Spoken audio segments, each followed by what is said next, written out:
a very, very quick one. I have some people who push for Anioma State. You know, Emma, the truth, our people are not following Megano, this creation of new state for the Southeast. Our people are not following it.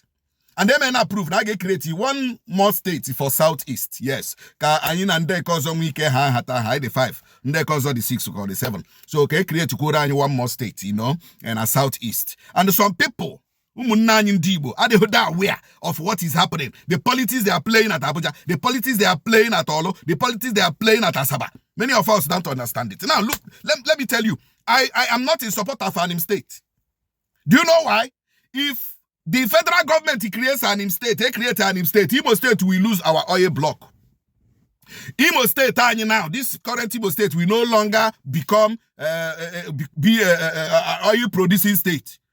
Because they create here, make capital no because oil na acho ka capital Anioma State buru no emezie which means of course ọha egbe ma nọ n'ọlụ ọdụ ndị ọha egbe ma na-eshikwa ọnwụ na ha chọghị ịga Anioma State o ndị ọha egbe ma na-eshi ọnwụ that they don't want, in fact they want to remain in Owerri zone. In fact ọha egbe ma said they are originally in Owerri zone, therefore onye ọbụla na-create Anioma State yet ikwele ha na Anioma State. And as I'm talking to you now, ọha egbe ma has refused to sign the document supporting Anioma State. As I'm talking to you, ọha egbe ma Anioma State here, they have refused to sign any document supporting Anioma State. Now, abro na create Anioma State.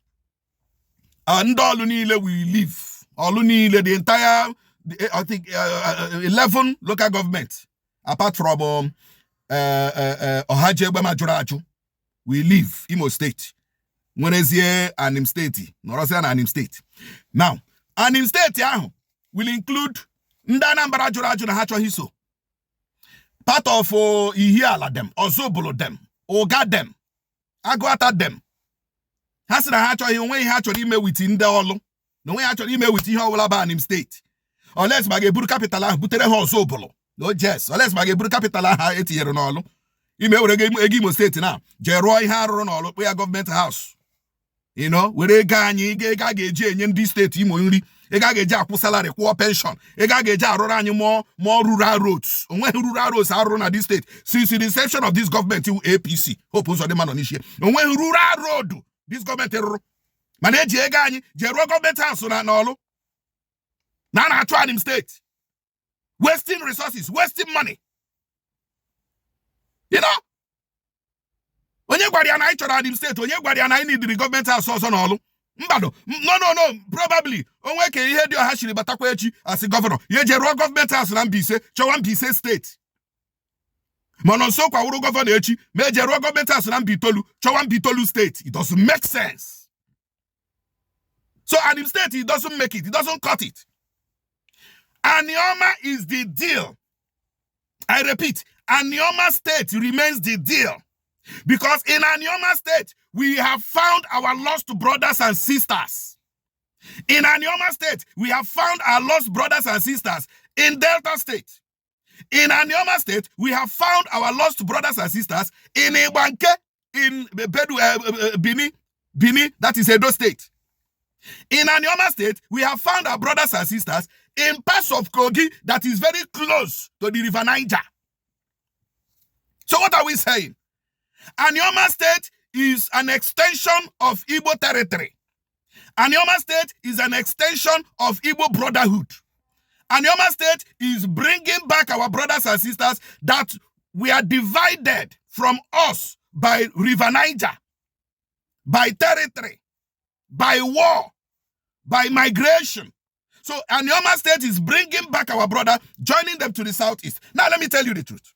Some people that are pushing for Anioma State are propagating and pushing the wrong narrative, a very dangerous and serious, badly insensitive narrative that Ndi Anioma actually is on the Southeast, which is a devilish narrative. Who told you na Anioma Ndi Anioma actually in on the Southeast, na actually in on na Nebedi, na South? Who told you? What the Constitution says is create a new more state for Southeast. And not a new more state for South. So there is no truth in that narrative you guys are pushing. You guys that are pushing for Anim State, you don't have the knowledge of what you are even saying. Anim State is like somebody's Zuru when he say.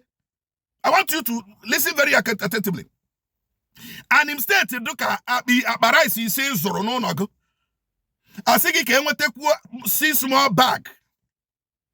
Gije wuputa maratu paint from one bag. Mahagana empty bag. Mana had to pay from another bag of rice. Mahagana the empty bag you have. Mana just give call to charge the 5 bag. Yeah, be reduce for you to get 6 bags of rice. It doesn't make sense. I hand him state you. Mana Anioma get a whole full package full rice 50 kg anatobe hato. Oya Anioma State add the to 5. Make it complete whole 6. Anioma.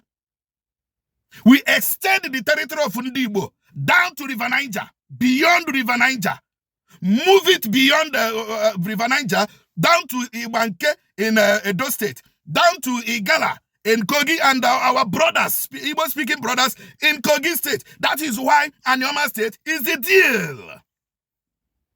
We cannot. We did Imo State, create one another state. It doesn't make sense. That is not it is not a wise political calculation. All those people pushing for Anim State are selfish. Anybody pushing for Anim State is selfish, self-centered, and don't wear an ulterior motive. OJ push for Anim State.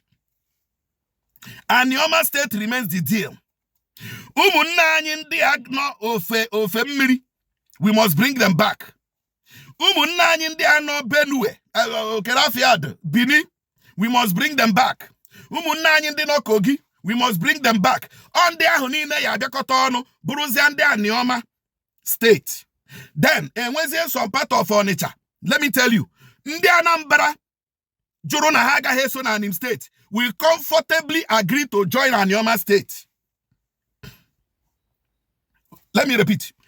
Ndianambra, some part of Idemili North, more South, you are joining Anioma State. Part of furniture, you are joining Anioma State. Now, I got a because I'm Anambra here, quick on the Chapuana Anambra State. No. Eba Huejibo economic base, huh? So, but some part of Idemili North or South, you are joining Anioma. They will comfortably agree to join Anioma than joining Anim State. Reasons best known to Goa. So what are we saying? Anioma State is the deal. Any Igbo man that is supporting Anim State is selfish. Any Igbo man who not support Anim State is selfish. We need to go and bring back our brothers in on a Delta. Bring back our brothers in on Ebanke, Edo State. Bring back our brothers in on Kogi. They are be close to River Niger. Bring them back and give them a state so that our Igbo-ness, our Igbo nation will extend. And then we more oil producing state in Igbo. Because once they create Anioma State, perfectly, the oil well of Warri belongs to us. Oh yes! Oh yes! Belongs to us. Because the capital city of Anioma, Gabon, Nasaba. Nasaba. So what are we talking about? Is all economically viable? No. What is happening in Olu? But a hole is happening in Asaba. A hole is happening in Asaba. So ndi wibem kanye kwado na Anioma State. Happen Anim. When haija Anim eme. Anioma is better than Anim. Anim is a waste to Ndibo. While Anioma is a big plus to Ndibo. Udo de no Ndibo. Kemesiano.